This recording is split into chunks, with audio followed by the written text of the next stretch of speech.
Hey everyone, welcome back to Financify, where we simplify the world of finance and crypto for you.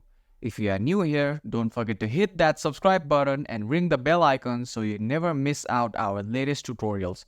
Today, I'm going to show you how to log out of your Phantom Wallet account.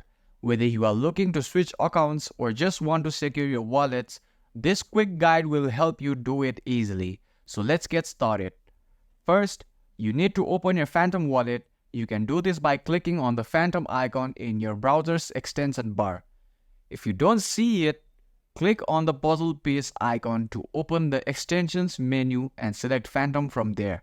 Once your Phantom wallet is open, you will see your wallet's main dashboard showing your balance, recent transactions, and other details.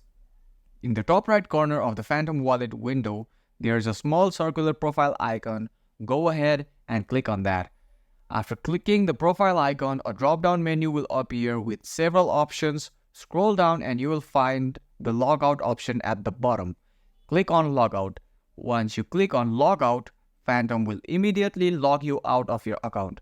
You will be redirected to the login screen where you can either re-enter your password to log back in or connect a different wallet. And that's it. You are now logged out of your Phantom wallet account. It's always a good idea to log out of your wallet, especially if you are on a shared or public computer. If you found this video helpful, make sure to give it a thumbs up and share it with others who might find it useful. Also, let me know in the comments what other tutorials you'd like to see. Thanks for watching, and I'll see you in the next video.